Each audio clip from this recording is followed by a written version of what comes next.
ఓం సాయిరామ్. బాబా భక్తులందరికీ కూడా నమస్కారం అండి. అందరూ కూడా సుఖంగా సంతోషంగా ఎప్పుడూ కూడా ఆనందంగా ఉండాలి అని చెప్పి ఆ బాబాగారి తరపున నేను కూడా మనస్ఫూర్తిగా కోరుకుంటున్నాను. ఈరోజు బాబాగారు అందించే సందేశం ఏంటి అంటే కనుక, తల్లి, ఈరోజు ఈ మాట నీ చెవిన పడింది అంటే ఏ కారణం లేకుండా పడింది అని చెప్పి అర్థం కాదు.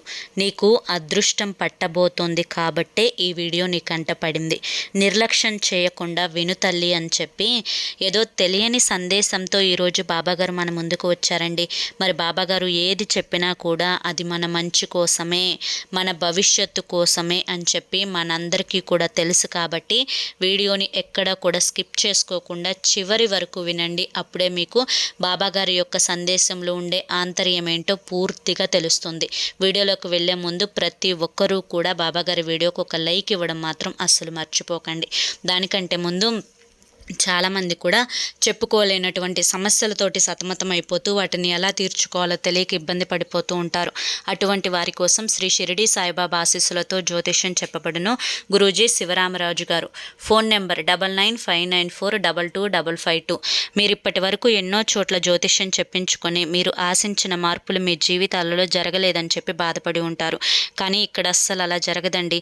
మీ సమస్యలు ఏవైతే ఉన్నాయో, ప్రేమ, పెళ్లి, ఉద్యోగం, రాజకీయం, సంతానం లేక ఇబ్బంది పడుతున్నా, భార్యాభర్తల మధ్య గొడవలున్నా, అప్పుల సమస్యలున్నా, శత్రువుల సమస్యలున్నా అవేంటో మీరు గురువుగారికి వివరించి చెప్పినట్లయితే వాటికి తగిన పూజలు చేసి గురువుగారు మీకు రోజులలోనే పరిష్కారాన్ని చూపిస్తారు.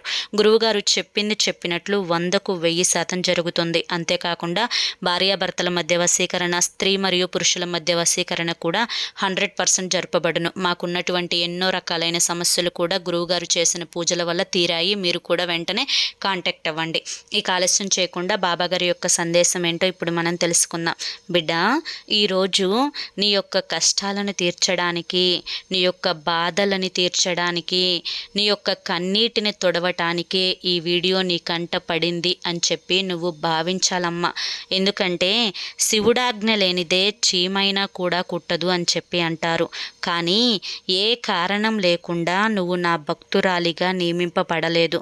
అంతేకాకుండా ఏ కారణం అనేదే లేకుండా ఈ యొక్క సందేశం అనేది నీ చెవిన పడలేదు.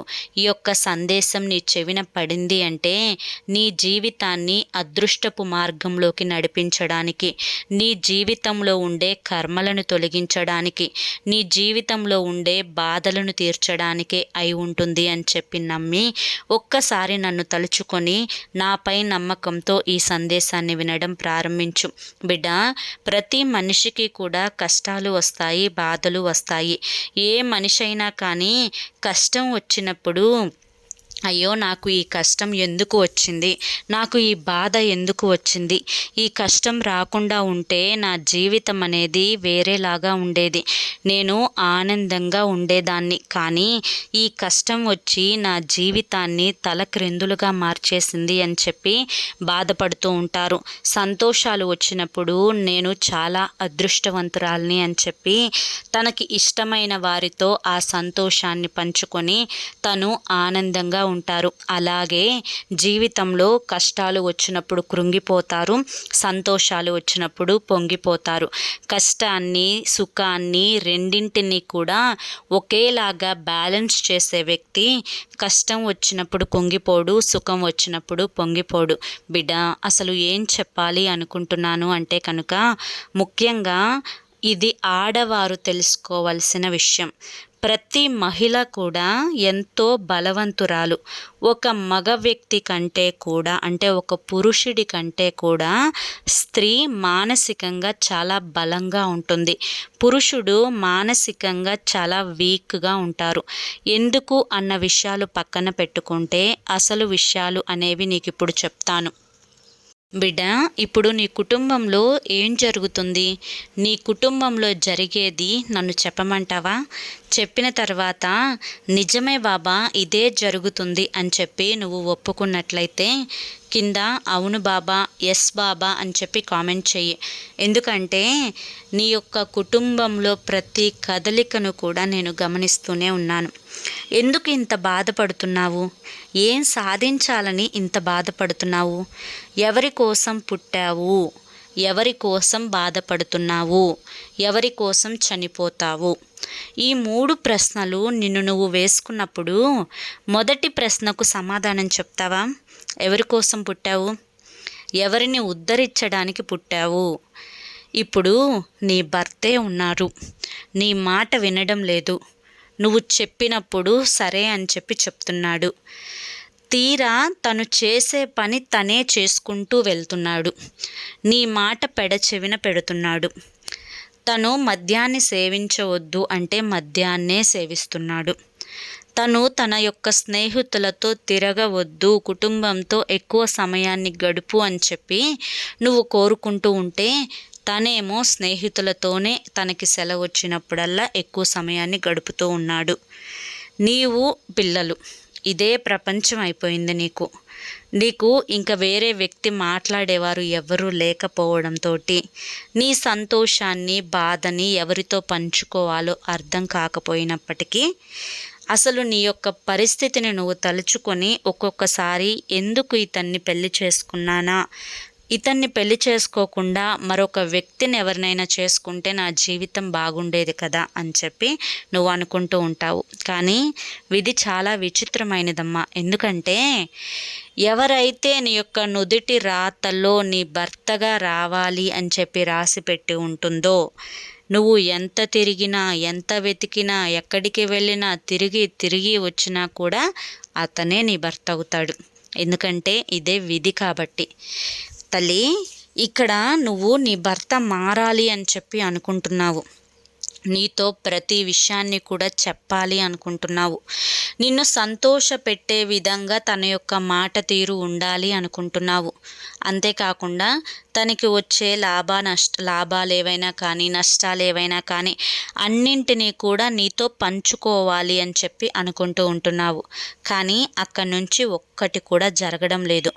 కుదిరితే వీలైతే నీ దగ్గర ఉన్న 1 రూపాయిని కూడా అతను లాక్కోవాలి అనే ప్రయత్నం చేస్తూ ఉన్నాడు. కాకపోతే ముఖ్యంగా తెలుసుకోవాల్సింది ఏంటి అంటే, నీకు ఇప్పుడు పెళ్ళయి ఒక 2 నెలలు 3 నెలలు కాదు కదా, కొన్ని సంవత్సరాలైతే గడుస్తుంది. ఈ యొక్క కొన్ని సంవత్సరాలలో నువ్వు తను ఎప్పుడైతే మద్యాన్ని సేవించి వచ్చాడో వచ్చిన ప్రతిసారి కూడా గొడవ పడుతూనే ఉన్నావు. మీ ఇద్దరి మధ్య ఏదో ఒక విధంగా ఆ విషయం దగ్గర గొడవ అనేది వస్తూనే ఉంది. మరి ఇంత జరుగుతున్నప్పటికీ కూడాను అతనిలో ఇన్ని సంవత్సరాలలో రాని మార్పు ఈరోజు వస్తుంది అని చెప్పి ఆశిస్తున్నావా? ఒకవేళ నువ్వు అలా ఆశించేటట్లయితే అది జరగదు అని చెప్పి గుర్తుపెట్టుకో. ఎందుకంటే ఇక్కడ మార్పు అనేది ఒకరు చెప్తే కొంతమంది మారవచ్చు, కాదు అని చెప్పి నేను చెప్పట్లేదు. కానీ ఒకరు చెప్పినా కూడా అర్థం చేసుకోకుండా వారు చేసే పనే వారు చేస్తున్నారు అంటే, అతనిలో మార్పు రాలేదు అంటే అతనిలో మార్పు వచ్చే సమయం ఇంకా రాలేదు అని చెప్పి అర్థం. ఇప్పుడు నువ్వు పూర్తిగా తెలుసుకోవాల్సింది ఏంటి అంటే, తల్లి, తన చావు తనని చావనివ్వు, తన బ్రతుకు తనని బ్రతకనివ్వు. నిన్ను ఏ రోజైనా కానీ తిన్నావా, నీ ఒంట్లో ఎలా ఉంది, నువ్వు నా గురించి ఇంత టెన్షన్ పడుతున్నావు, నీ కోసం నేను మద్యాన్ని మానేస్తాను, ఇక నుంచి నేను బాధ పెట్టను, నిన్ను సంతోషంగా చూసుకుంటాను, నాకు నువ్వు పిల్లలే ముఖ్యము, నేను ఇంత సంపాదిస్తున్నాను, నాకు నెలకి ఇంత వస్తుంది, నేను ఇంత వాడుతున్నాను అని చెప్పి ఏ రోజు కూడా అతను నీతో మంచిగా లేదంటే కలుపుగోలుగా లేదంటే ప్రేమగా మాట్లాడిందే లేదు. నీతో అవసరమైనప్పుడు ప్రేమగా దగ్గరికి రావడమే తప్ప నీతో మరి ఏ రకంగా కూడా అతనికి అవసరం లేదు అని చెప్పి ఇన్ని సంవత్సరాలలో నువ్వు గ్రహించలేకపోతే అది నిజంగా నీ అవివేకమే. బిడ్డ, ఇక్కడ నేను చెప్పాలనుకుంటుంది ఏంటి అంటే, మీ యొక్క భార్యాభర్తలు ఇద్దరిని కూడా విడిపోమ్మని చెప్పి నేను చెప్పడం లేదు. ఇద్దరూ కలిసి ఉండండి, ప్రేమగా ఉండండి. అతను నీ మీద ప్రేమను చూపించకపోతే నువ్వు అతని మీద ప్రేమ చూపించు. అన్నింటికంటే పొదునైన ఆయుధం మాట. ఆ యొక్క మాట అనేది పెదవి దాటి బయటికి వచ్చేటప్పుడు జాగ్రత్తగా ఆలోచించి మాట్లాడాలి. ఒక మాట అనే ముందు అవతలి వ్యక్తి మనస్సు నొచ్చుకునేటట్లుగా మాట్లాడకూడదు. కాబట్టి ముఖ్యంగా నువ్వు తెలుసుకోవాల్సింది ఏంటి అంటే కనుక, అతను ఏదైతే చెయ్యాలి అనుకుంటున్నాడో అది అతను చెయ్యక మానడు. కాబట్టి నువ్వు ఎన్ని అడ్డుపుల్లలు వేసుకుంటూ దాని గురించి నువ్వు అతిగా ఆలోచించడం వల్ల, అతిగా బాధపడడం వల్ల నీ యొక్క శరీరంలో కెమికల్స్ అనేవి రిలీజ్ అవుతాయి. అర్థమైందా? నేను చెప్పే మాట ఇక్కడి నుంచి జాగ్రత్తగా విను. నువ్వు ఎవరి గురించైనా బాధపడినా లేదా నువ్వు ఏ విషయం గురించైనా కానీ అతిగా ఆలోచించినా లేదా దేని గురించైనా కానీ నువ్వు టెన్షన్ పడుతున్నా, నీ మనసు అలజడికి గురి అవుతున్నా, నీ శరీరంలో కెమికల్స్ అనేవి రిలీజ్ అవుతాయి. కెమికల్స్ అంటే విష పదార్థాలు. ఇప్పుడు ఒక నదిని నువ్వు చూసుకున్నట్లయితే నదీ ప్రవాహం చాలా వేగంగా జరుగుతున్నప్పుడు ఆ నీటి వేగం ఎంత వేగంగా వస్తుందో, నీ యొక్క ఆలోచనల వల్ల, నువ్వు పడుతున్న దిగులు వల్ల, నువ్వు పడుతున్న ఒత్తిడి వల్ల నీ యొక్క శరీరంలో కూడా ఆ నది ఎంత వేగంగా ప్రవహిస్తుందో అంత వేగంగా కెమికల్స్ అనేవి రిలీజ్ అవుతాయి. ఈ విధంగా కెమికల్స్ అనేవి రిలీజ్ అయినప్పుడు శరీరంలో మానసికమైన ఒత్తిడి పెరగటం వల్ల మానసికమైన సమస్యలతో పాటు నీ యొక్క ఆరోగ్యానికి కూడా హాని కలుగుతుంది. మొదట నువ్వు తిన్న ఆహారాన్ని అరుగుదల లేకుండా చేస్తుంది. అంటే దాన్నే నువ్వు గ్యాస్ ప్రాబ్లం అని చెప్పి అంటావు. ఓవర్గా ఎవరైతే టెన్షన్ పడతారో వారికి ముందు ఫ్యాటీ లివర్ అనేది వస్తుంది. ఈ విధంగా ఫ్యాటీ లివర్ వచ్చినప్పుడు మనిషి వేగంగా బరువు పెరిగిపోవడం, ఆకలి వేయడం, ఒకవేళ ఆకలి వేసింది కదా అని చెప్పి తింటే ఆ తిన్నది అరగకుండా ఉండటం, దానివల్ల నీవు ఏవైతే ఆరోగ్యకరమైన ఆహార పదార్థాలు తీసుకుంటున్నావో వాటి నుంచి వచ్చే విటమిన్లు నీ పొట్ట సేకరించదు. దానివల్ల నీకు విటమిన్ల లోపం అనేది కలుగుతుంది.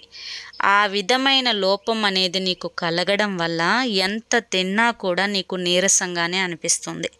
నువ్వు అనుకుంటూ ఉంటావు, నేను అన్ని టైంకి తింటున్నాను కదా, నాకు అరుగుదల అవ్వట్లేదు, నాకు గ్యాస్ వచ్చింది, నాకు నీరసంగా ఉంది అని చెప్పి. దానివల్ల నువ్వు ఏ పని చేయలేవు. పదే పదే పడుకోవాలి అనిపిస్తుంది. ఎంత పడుకున్నా కూడా నిద్ర రాదు. ఇంకా వేరే రకాలైన సమస్యలకు కూడా దారితీయవచ్చు. కారణం ఏంటి?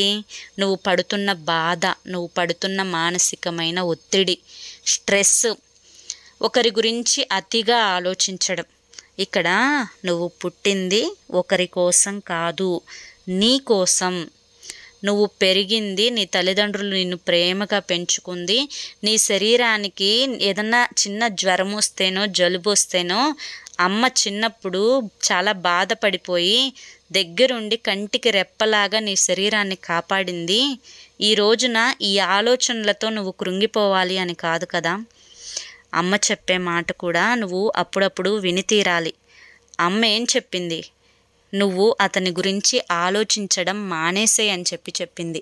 నిన్ను నువ్వు చూసుకో అని చెప్పి చెప్పింది. ఇంట్లో గొడవల వల్ల చుట్టూ ఉన్న వాళ్ళందరికీ కూడా నీకు విలువ తగ్గుతుంది, ఆ గొడవలు వద్దు, ఎవరు ఎలా పోతారో అలా పోనివ్వు, వదిలేసాయి అని చెప్పి చెప్పింది. అవునా కాదా?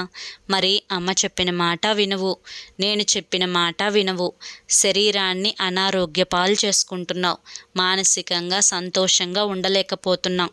ఏం చేయాలో అర్థం కాదు. 4 గోడల మధ్య కూర్చొని ఒంటరిగా బాధపడుతూ నీ యొక్క గతాన్ని మళ్ళీ తవ్వుకుంటూ ఈ గతంలో ఇలా ఉంది, ఇలా జరిగింది, అప్పుడు వాళ్ళు నన్ను ఈ మాట అన్నారు, ఆ మాట అన్నారు అని చెప్పి నీ బాడీనంతా కూడా విషపూరితం చేసుకుంటున్నావు. ఇన్ని ఆలోచనలు ఆలోచించడం వల్ల నీకు వచ్చే లాభం 0, నష్టం 100కి 100. మరి ఏ మనిషి అయినా కూడా లాభాన్ని కోరుకోవాలి కదా తల్లి. మరి నువ్వెందుకు నష్టాన్ని కోరుకుంటున్నావు? నీకు నష్టం అంత 100కి 100 రావడం అంటే నీకెందుకు అంత ఇష్టం? మరి చేసుకునేవన్నీ నువ్వు చేసుకుంటూ నన్నెందుకు నిందిస్తున్నావు? బాబా నాకు సంతోషాలు లేవు, ఆనందాలు లేవు అని చెప్పి అంటున్నావు కదా. నిన్ను నువ్వు సంతోషంగా ఉంచుకునే మార్గం ఇప్పుడు నీ చేతిలో లేదా చెప్పు? అతన్ని వదిలేసి చూడు. మరి బాధలు వచ్చినప్పుడు బాబా, ఆ బాధలు అవి నావి కదా, అతను నా భర్త కదా, నేను ఎలా అతన్ని అంత ఈజీగా వదిలేయగలను? అంటే వదిలేసేయాలి, మనసుని కంట్రోల్లో ఉంచుకోవాలి. నిప్పు కాలుతుంది అని చెప్పి తెలిసినప్పుడు ఏదో పొరపాటున ఆ నిప్పురవ్వ చేతిలో పడితే వెంటనే చెయ్యిని ఇదిలిచ్చేసి నిప్పురవ్వని కింద పడేస్తావు కదా. మరి అది కాలుతుంది అని చెప్పి తెలిసి నువ్వు దాన్ని పట్టుకుంటే తప్పు నీదే అవుతుంది కదా. ఇది కూడా అంతే. ఏదన్నా మానసికమైన బాధ, నిన్ను కృంగతీసే బాధ నీకు వచ్చినప్పుడు దాన్ని అవాయిడ్ చేసేసి వెంటనే వేరే మార్గాన్ని ఎంచుకోవాలి, ఆ దృష్టిని మళ్లించుకోవాలి, నీకు సంతోషంగా ఉన్నవైపు అడుగు వేయాలి. అదే కదా తల్లి జీవితం అంటే. మరి ఒక అడుగు ముందుకు వేస్తేనే కదా కష్టాల నుంచి, బాధల నుంచి, సమస్యల నుంచి మనిషి దూరంగా ఉండి ఆనందంగా బ్రతికేది. ఆ అడుగు వేసే ప్రయత్నం చేయకుండా ఎప్పుడూ కూడా ఆ సుడిగుండంలో పడే కొట్టుకుపోతాను అంటే ఎలా చెప్పు? ఆ సుడిగుండంలోనే ఉంటాను అంటే ఇక నువ్వు ఉండిపో. నేను చేయగలిగింది కూడా ఏమీ లేదు. లేదు బాబా, నేను ఇక నుంచైనా సంతోషంగా బ్రతుకుతాను, ఆనందంగా ఉంటాను అని చెప్పి అంటావా చెప్పు? అదృష్టం నీకు దగ్గరలోనే ఉంటుంది. ఒక్క అడుగు దూరంలోనే ఉన్నావు అదృష్టానికి నువ్వు. ఆ అడుగు దూరం అనేది నువ్వు వెయ్యకుండా, ఆ సుడిగుండంలో నుంచి బయటికి రాకుండా, నా జీవితం ఇలా అయిపోయింది, నాకు బాధలు వచ్చాయి, నాకు సంతోషాలు లేవు అని చెప్పి ప్రతి నిమిషం ఏడుస్తూ కూర్చుంటే ఎలా చెప్పు? ఇక చుట్టుపక్కల వాళ్ళ సంగతి అంటావా? ఎవరు నీకు విలువిచ్చి మాట్లాడతారో వారికి నువ్వు విలువిచ్చి మాట్లాడు. ఎవరు నిన్ను పిలుస్తారో అప్పుడే నువ్వు పలుకు. ఎవరైతే నిన్ను ఆలస్యంగా పిలుస్తారో వారికి నువ్వు ఆలస్యంగా సమాధానం ఇవ్వు. ఎవరైతే నీకు గౌరవాన్ని ఇస్తారో వారికే నువ్వు గౌరవాన్ని ఇవ్వు. ఒకరి కోసం ఎప్పుడూ కూడా ఎదురు చూస్తూ ఉండవద్దు. నిన్ను నువ్వు చూసుకో, నీకు నువ్వు విలువనిచ్చుకో. ఒకరి గౌరవాన్ని అంటే ఒకరు నీకు గౌరవం ఇవ్వలేదు అని చెప్పి వారి దగ్గరికి వెళ్ళి నాకు గౌరవాన్ని ఇవ్వు అని చెప్పి అడుక్కోవద్దు. వారి మనసుకు ఇవ్వాలి అనిపిస్తే ఇస్తారు, లేదు అనిపిస్తే వదిలేస్తారు. అంతేకాని వారు నీకు గౌరవం ఇవ్వనంత మాత్రాన నీ విలువ తగ్గినట్లు కాదు, నీకు గౌరవం లేనట్లు కాదు. ఈ సమాజంలో ఎవరు చేసే పనులకు తగ్గట్లుగా వారికి గౌరవం అనేది దొరుకుతూనే ఉంటుంది. అయినా నువ్వు సమాజం కోసం కాదు కదా బ్రతుకుతుంది, నీ కోసం నువ్వు బ్రతుకుతున్నావు. ఇక నుంచైనా కాస్తంత కళ్ళు తెరిచి చూడు. ప్రపంచం చాలా వేగంతో ముందుకు పరిగెడుతుంది. ప్రపంచంతో పాటుగా నువ్వు వేగంగా పరిగెత్తలేకపోయినా కనీసం అలా కూర్చోకుండా నడుచుకుంటూనైనా వెళ్ళే ప్రయత్నం చెయ్యి. అలా పడుకోకుండా కాస్త లేచి ప్రపంచం ఎంత అందంగా ఉందో ఒక్కసారి చూసి ఆస్వాదించు. నీ యొక్క ప్రపంచంలో కేవలం నీ భర్త, పిల్లలు మాత్రమే కాదు, నువ్వు కూడా ఉన్నావు. నువ్వే మెయిన్ క్యారెక్టర్ అని చెప్పి తెలుసుకో. ఇలా తెలుసుకున్నప్పుడే జీవితంలో నువ్వు సగం సాధిస్తావు. నువ్వు డబ్బులు సంపాదించాల్సిన అవసరం లేదు, ఆస్తులు సంపాదించాల్సిన అవసరం లేదు, ఏవో కోట్లు కూడపెట్టాల్సిన అవసరం లేదు. నిన్ను నువ్వు నష్టం చేసుకోకుండా ఉంటే చాలు, నిన్ను నువ్వు ఆరోగ్యంగా ఉంచుకుంటే చాలు, నీ మనసుని ప్రశాంతంగా ఉంచుకుంటే చాలు, ఇంట్లో గొడవలు పడకుండా ఉంటే చాలు, ఎక్కడివక్కడ వదిలేస్తే చాలు. నువ్వు సగం సంపాదించినట్లే లెక్క అవుతుంది. అన్నింటికంటే విలువైంది ఆరోగ్యం తల్లి. ఇలా నువ్వు శ్రద్ధ లేకుండా ఆరోగ్యాన్ని నిర్లక్ష్యం చేసుకుంటూ పోతే జీవితంలో ఎన్ని కోట్లు పెట్టినా ఆరోగ్యం తిరిగి రాదు అన్న విషయాన్ని తెలుసుకో. చివరికి ఎవరి కోసం అని చెప్పి నిన్ను నువ్వు ప్రశ్నించుకుంటే రేపు నువ్వు ఈ భూమి మీద ఉన్నా లేకపోయినా కానీ అతను బాగానే ఉంటాడు. నీ బిడ్డలే ఈ యొక్క బాధని తలుచుకొని ఏడుస్తూ ఉంటారు. నీ బిడ్డలకి ఆ బాధను మిగల్చకు, సంతోషంగా ఉండు, నీ బిడ్డల్ని సంతోషపెట్టు. ఎప్పుడూ కూడా మనసులో అలజడులు సృష్టించుకోకు, గతాన్ని తవ్వుకోకు. ప్రస్తుతం జరిగే దాని మీదనే దృష్టి పెట్టు. అది కూడా నీకు సంబంధించిందే, వేరే వారి గురించి కాదు. ఇటువంటివన్నీ మనసులో పెట్టుకొని సంతోషంగా ఉండే ప్రయత్నం కనుక నువ్వు చేస్తే అదృష్టం ఆటోమేటిక్గా నీ దగ్గరకు వచ్చేస్తుంది. గుర్తుంచుకో. నిర్లక్ష్యం చేయకు తల్లి. చేస్తే ఇకపై నేను కూడా ఏమీ చేయలేను. చెప్పే ప్రతి మాట కూడా నా బిడ్డ సంతోషంగా ఉండాలి, నా బిడ్డ ఆనందంగా ఉండాలి, నా బిడ్డ ఆరోగ్యంగా ఉండాలి అని చెప్పాను. అంతేకాని నిన్ను కృంగతీయాలి, నిన్ను విడగొట్టాలి, లేదా నిన్ను నాశనం చేయాలి అన్న ఉద్దేశంతో అయితే కాదు. నా బిడ్డ బాగే నాకు ఆనందం. నా బిడ్డకు పట్టే అదృష్టాలు ఒక్క అడుగు దూరంలో ఉండి తను ఆ అడుగు వేయలేకపోతుందే అని చెప్పి తండ్రి బాధ. కనుక అర్థం చేసుకో. అర్థమైందా? ఈరోజు బాబాగారు చెప్పిన సందేశంలో చాలా చక్కటి ఆంతర్యం ఉందండి.